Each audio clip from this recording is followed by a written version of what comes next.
and it was on February 27th, 2025, that I finished Tress of the Emerald Sea by Brandon Sanderson. This book was an absolute delight. It was absolute delight. But before we get into that, I want to give a little context to this specific edition of the book that I have. Back in my 2021-2022 school year, my freshman year of college, Brandon Sanderson announced a Kickstarter, and he said that he wrote 4 books in secret, known as the secret novels. This is secret novel number 1. And he published a Kickstarter, and one of the options in the Kickstarter was to pay $200 to get 4 leatherback editions, which is also an addiction. And I invested in that because I was completing my first year of college, and I felt I wanted to get myself a gift. So I ordered the 4 leatherback editions of these books. I have not read these books since I ordered those my freshman year. I received them all in the mail my sophomore year. I kind of did a series of unboxing videos, but they never saw the light of day because the lighting was just so bad. But I was absolutely joyful unboxing these. I was so happy. I was so excited to read these.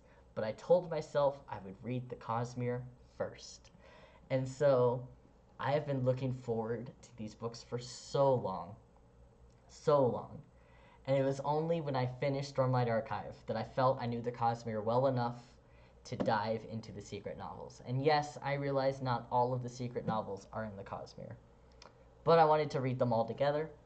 And some books, like this one, are in the Cosmere. So after years, honestly, years of having these books waiting on the sideline, I have finally been able to get to them. And they are beautiful. I just want to show just how beautiful this edition is. There are plenty of reasons to love this book. The edition is just another thing on top of the pile of things I love about this book. This is absolutely beautiful. Shout out to literally everyone who worked on this book. Sanderson's teams are massive because he writes some crazy dedicated, large, complicated books, and there's a lot of things that go on in the bookmaking process. And I just want to give a shout out to all the people who worked on this and allowed there to be a Kickstarter, because this is absolutely beautiful. There's just full art in the book like that throughout the book, and I'm not going to show all of it because it's spoilers, and it's also just something I get to have as part of my book. But it's absolutely beautiful, and it came with extra stuff too. I got a bookmark specifically for this book. I have a bookmark. Also beautiful. I love it so much. This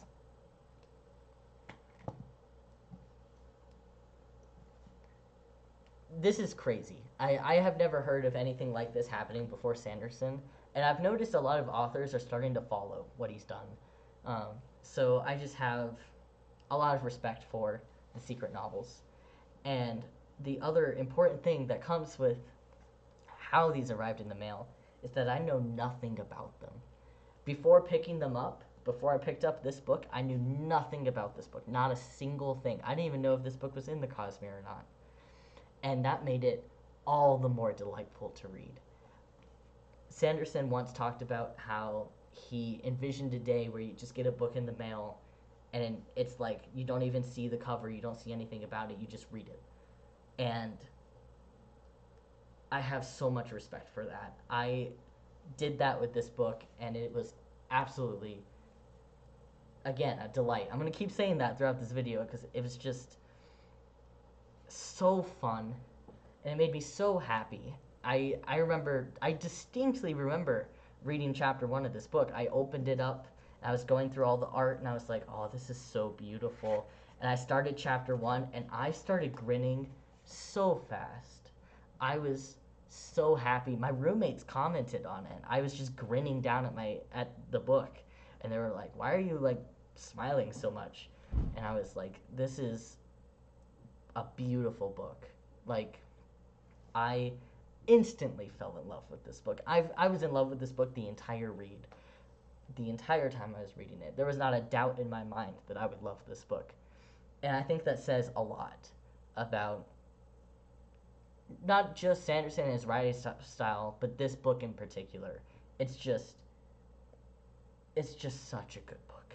So, getting deeper into non-spoilers because I'm already starting to get away from myself and yap. What I love most about this book, and I love a lot of things, as I've said, but what I love most is the way it is told. The storytelling in this book is beautiful, and it that was what hooked me immediately. It was just the way the story is narrated, the way the story is told. If you know, you know. It's unlike any other book I own, and I don't think I'll own any other book like this for at least a while, unless I buy a certain book, which I'll mention in spoilers. I'm going to be very vague about this book in non-spoilers because people may want to read it as I read it, where you know nothing about it. Um, there's only one other book I know of that's like this, and that book was part of what inspired this book, as Henderson said at the end. But it's a very whimsical story. It's very fun. This is one of the most fun books I've ever read. It's not, hell, it's the most fun book I've ever read because I don't read many books that are fun. I read a lot of books that can toe on grimdark and have some serious themes, but also be silly and walk a balance, but not books that are entirely entertaining and fun. And that's really what this was for me. This was just the most happy I've ever been in a read, where I'm just, again, grinning ear to ear the entire time I'm reading it, just having fun. Um, so I love this book so much for that. I also love the characters. The characters are all very interesting. This is a standalone book, and so this is a quick glimpse into their lives, but I was very interested in their lives throughout the whole book and curious to see what we would see with them throughout. I love the world and the world building, as per usual with Sanderson. There wasn't a doubt in my mind that there was going to be that there wasn't going to be a very unique world and some very unique magic. Of course there was. That's just part of a Sanderson story. And absolutely adored those as well. They're again, we just see a quick glimpse of the world. We just get to see like a sprinkling, but it's really fascinating. Um, there was just the perfect amount of balance between like the plot, extra storytelling, and the actual world building. You could really learn a lot about the world, but also get to focus on the characters and the dialogue, and also focus on the plot that's going on. There was just a great balance between all three of those things, and the prose was so good. Again, I'm biased because again it's the narration style, but the prose is so easy to read. I think that if I had to read to children at some point in the future, I feel like I'd pick this book. I would happily pick this book up and read it to a bunch of kids. It'd be it'd be so much fun to read with them, and in general, even for myself, this will be a comfort read for many, many years to come. It's just such a fun book. I love it so much. I think that gets into most of the things for non-spoilers: characters, world building, magic, and the narration. I love this book. I debated putting it in my favorite books of all time. It doesn't quite qualify because all my favorite books of all time made me cry or exclaim in public, um, in panic. This didn't do either of those things, but as I said, this is going to be like one of my big go-to books, especially for comfort. And I think that inherently paints it as a favorite novel in its own way. So, loved this so much. So much. I didn't think I would. I mean, I knew I was going to like this book, but I wasn't expecting to like it as much as I like this. This is like. I like. am cherishing this story.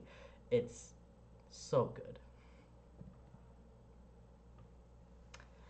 With all that said, we'll get into spoilers. Spoilers will be very brief today because I don't I don't really want to talk about any particular scenes. I just want to talk about a few details that I didn't get to talk about in non-spoilers. So please leave if you don't want spoilers.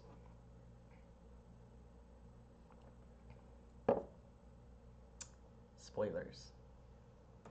I love Hoyd. I love Hoyd so much. I love Hoyd so much. I love him. I loved him before. I love him even more now. And I know he's silly in this book. He really is silly in this book, but I'm so okay with it.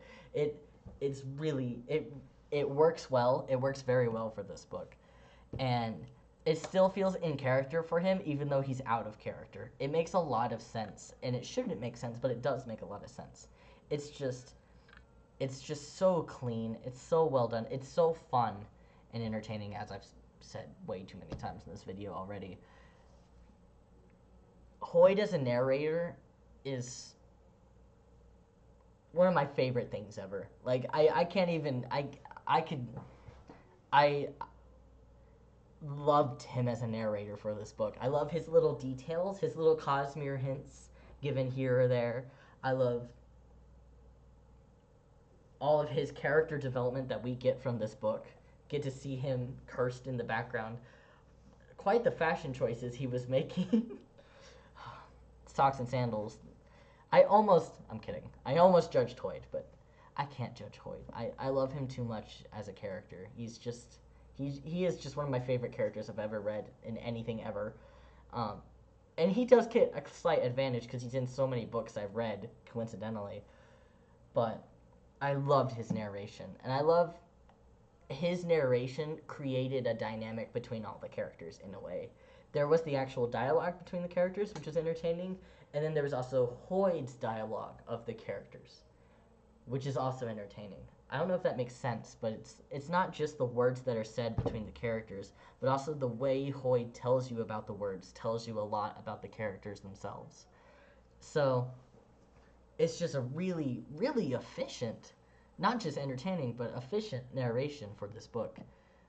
It tells you a lot in a very short amount of time because it's storytelling. It's very classic storytelling. And it works so well. It works unbelievably well. I love Soleil. I love Fort. Fort was one of my favorite characters, actually, overall. I love Anne. Anne was also a bit silly, had a lot of her own details.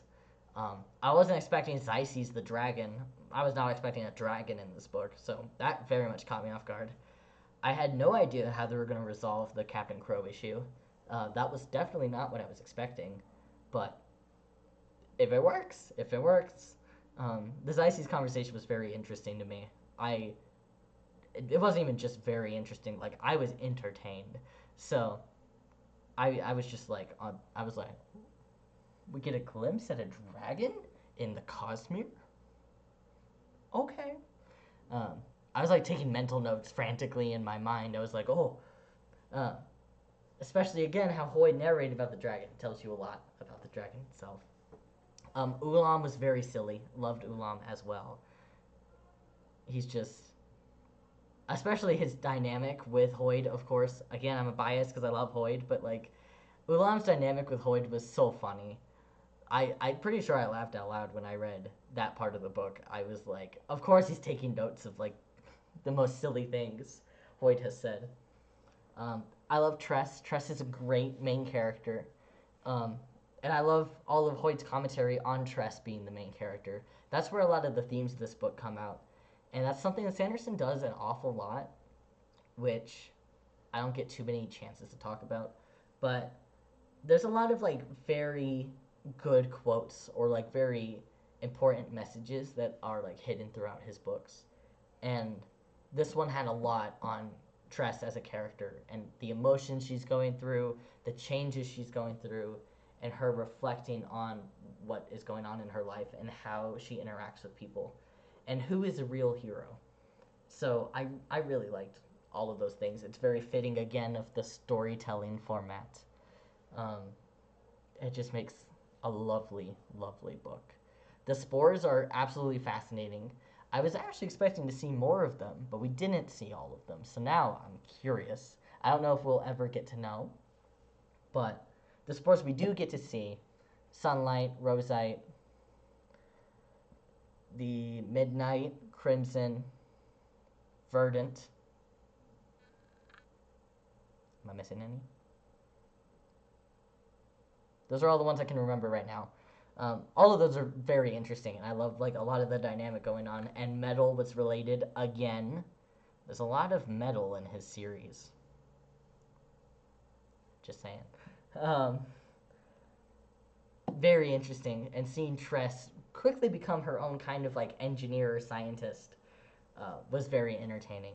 Also, just the fact that this whole book is built on the idea of fluidization, which is fascinating to me because fluidization is very fascinating. I was dumbfounded by it when I was in high school physics, and I love that Sanderson found out about it and pretty much wrote a book about fluidization. Um, so much respect for that. I love how he really incorporates science into his books. And then every once in a while, he'll have Hoyd be like, "Why does science matter?" And honestly, I love that too. It's just as entertaining. Um, so I just have so much respect for the books. I do wonder about how the moons are stuck, but I'll solve that orbital dynamics problem another time. Absolutely lovable book. I love this book so much. I love it so much, and I'll be reading it for years and years to come. Just so many silly moments, and I'm so glad that I got to read this, especially at a time where I was really stressed. This really, really helped a lot. I'm pretty sure I already said that, but it really did. So, absolutely love this book. And I don't have much else to say about it other than I love the storytelling. I will say one more thing, one little detail that made me love the book just that much more was at the very end. The very end of the book, Hoyd says in his narration, as Charlie was getting dressed. Of course it rhymes because it's Hoyd. As Charlie was getting dressed, Tress read his poem, the verse that broke the curse. It was only for her, I'm sorry. Beautiful detail. That is such a beautiful detail to have Hoyd not tell you the poem.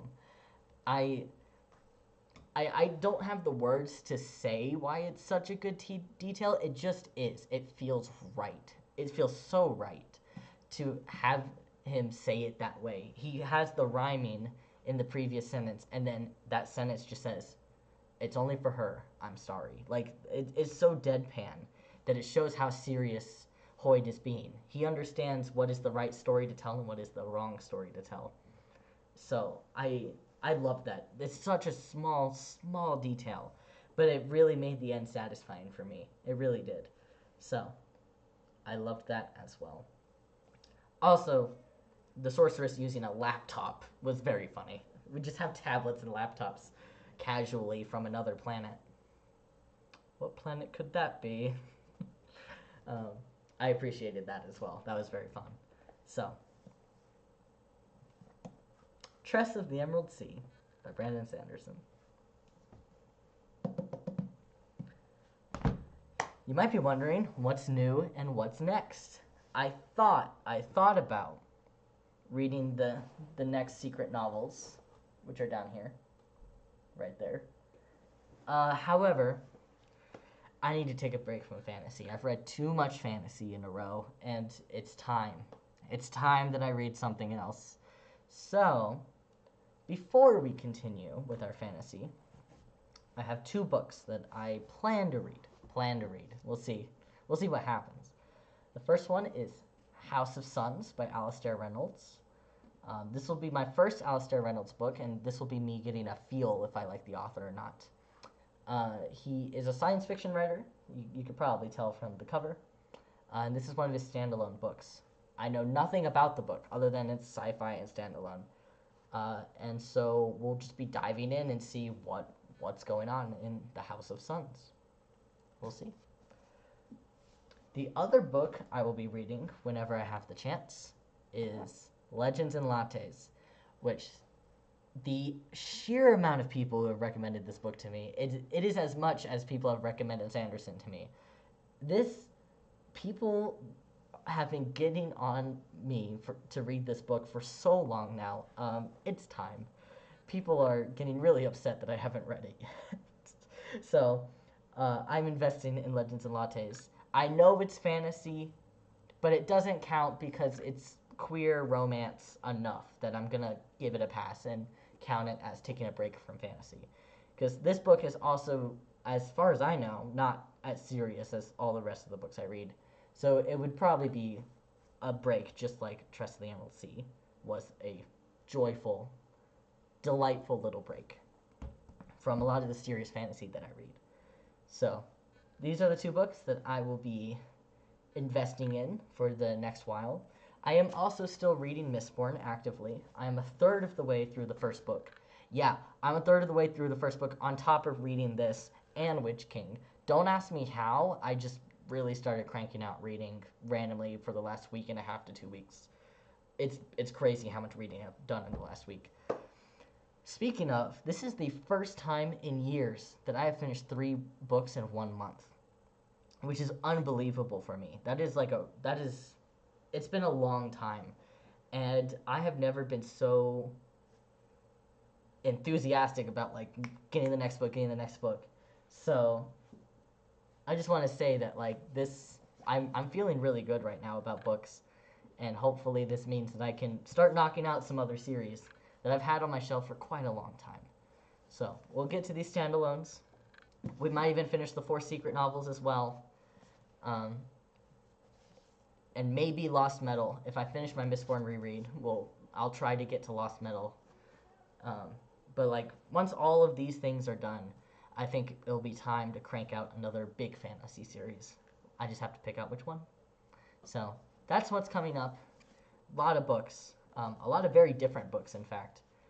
And yeah, that's all I have. I don't have any new books to share. So I hope you all have a good one. And I'll see you all sometime soon. Who knows? Bye-bye.